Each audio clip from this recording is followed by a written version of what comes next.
नमस्कार दोस्तों, राधे राधे, जय श्री कृष्णा। कैसे हो आप सभी लोग। तो आज की ये वीडियो मेरी स्पेशल स्टूडेंट्स के लिए है। आज हम बात करेंगे कि पढ़ाई करने का सही तरीका क्या है और किस तरह से पढ़ाई करें कि हमको लाइफ में आगे चलकर सफलता मिले। तो चलिए वीडियो को शुरू करते हैं। दोस्तों, इसको समझाने के लिए मैं आपको सबसे पहले भगवान श्री कृष्ण और कर्ण के बीच में हुई एक कन्वर्सेशन को बताता हूँ।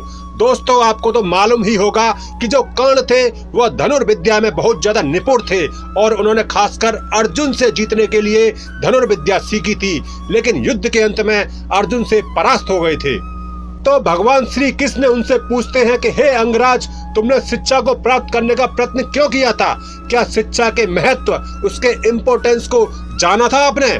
क्या विद्या को प्राप्त करके समाज को लाभ देने की इच्छा थी आपके हृदय में, कि या केवल अपने अपमान का बदला लेने के लिए ही आपने विद्या प्राप्त की थी?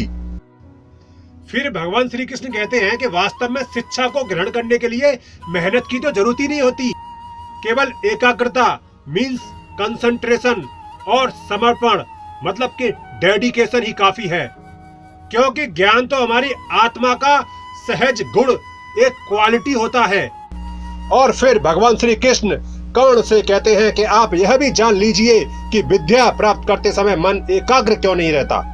तो भगवान श्री कृष्ण कहते हैं कि जब शिक्षा को मनुष्य केवल साधन, एक जरिया मानता है कुछ हासिल करने का, किसी अन्य वस्तु को प्राप्त करने के लिए ज्ञान ग्रहण करने निकलता है, तब ज्ञान ग्रहण करते समय उसका मन स्थिर नहीं हो पाता, ज्ञान उसकी आत्मा का गुण नहीं बन पाता। ठीक उसी प्रकार जैसे कोई रंग, कलर किसी कपड़े का अपना गुण नहीं होता, इस वजह से सूर्य के प्रकाश में तपकर धूप से हर किसी कपड़े का रंग निकल जाता है।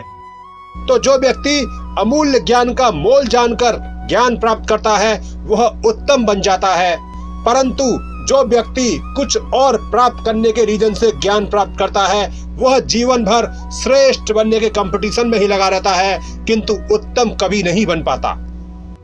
आज के आधुनिक युग में आप इसको 3 इडियट मूवी के रेंचो और चाचर के एग्जाम्पल से भी आसानी से समझ सकते हैं। रेंचो ने पूरी मूवी में इंजीनियरिंग करते समय बिना मेहनत किए केवल पढ़ाई में कंसंट्रेशन और डेडिकेशन दिखाई, जबकि चतुर ने केवल शिक्षा को एक जरिया माना कुछ हासिल करने का और पूरी इंजीनियरिंग की पढ़ाई में दूसरों से श्रेष्ठ बनने के कंपटीशन में ही लगा रहा, और फिर मूवी के अंत में उन दोनों का रिजल्ट आपके सामने था। दोस्तों, शिक्षा की बात हो और स्वामी विवेकानंद का नाम ना आए, ऐसा तो हो ही नहीं सकता। स्वामी विवेकानंद के बारे में सब जानते हैं कि उनकी याददाश्त बहुत जबरदस्त थी और वो बहुत ही जल्दी पूरी किताब को पढ़ लेते थे और उसे वर्ड टू वर्ड याद भी कर लेते थे। दोस्तों, उन दिनों जब स्वामी विवेकानंद वर्ल्ड टूर पर थे तो वो जहाँ भी जाते थे वहाँ की लाइब्रेरी में जरूर होकर आते थे। एक बार उन्हें एक जगह की लाइब्रेरी बहुत पसंद आई। उनके शिष्य उनको उस लाइब्रेरी से इंग्लिश और संस्कृत की नई नई किताबें लाकर देते थे और विवेकानंद उन किताबों को एक ही दिन में पढ़कर अगले दिन वापस कर दिया करते थे। रोजाना नई नई किताबें लेना और अगले ही दिन उनको वापस कर देना, यह देखकर उस लाइब्रेरी के लाइब्रेरियन को बहुत ही ज्यादा परेशानी होने लगी। लाइब्रेरियन कहता है कि अगर आप चाहो तो मैं आपको रोजाना सभी किताबें यहीं दिखा दिया करूंगा। आप डेली इतनी किताबें लेकर जाते हो और अगले दिन उनको वापस लेके आते हो, यह मुझे देखकर बिल्कुल भी अच्छा नहीं लगता। तो स्वामी जी के शिष्य ने लाइब्रेरियन से कहा कि जैसा आप समझ रहे हो ना, ऐसा बिल्कुल भी नहीं है। हमारे स्वामी जी इन सभी किताबों को बहुत ही एकाग्रता के साथ पढ़ते हैं और उसके बाद ही किताब को वापस किया जाता है। यह सुनकर लाइब्रेरियन बहुत ही चौंक गया और उसने शिष्य से कहा कि यदि ऐसा है तो मैं आपके गुरु विवेकानंद से मिलना चाहूंगा। अगले दिन स्वामी जी की मुलाकात उसके साथ हुई तो उससे स्वामी जी बोले कि आप परेशान मत होइए, आपके यहाँ से जितनी भी किताबें आई हैं उन सभी किताबों को मैंने केवल पढ़ा ही नहीं है बल्कि वह मुझे मुंह जवानी याद भी है।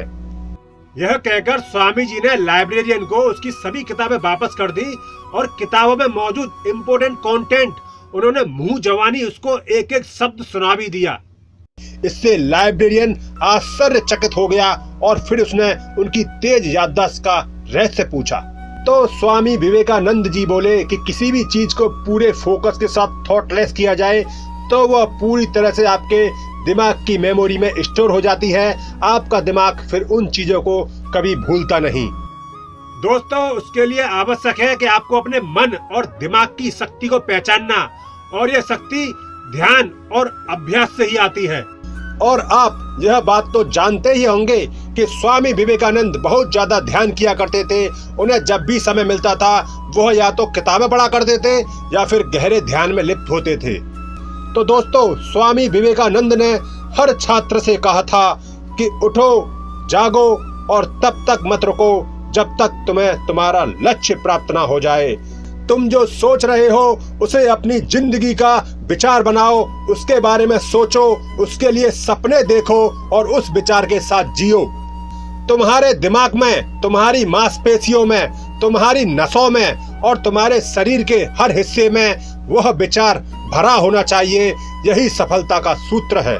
सभी शक्तियां तुम्हारे अंदर हैं। तुम कुछ भी कर सकते हो और सब कुछ कर सकते हो। इस बात पर विश्वास करो, भरोसा करो कि तुम कमजोर नहीं हो।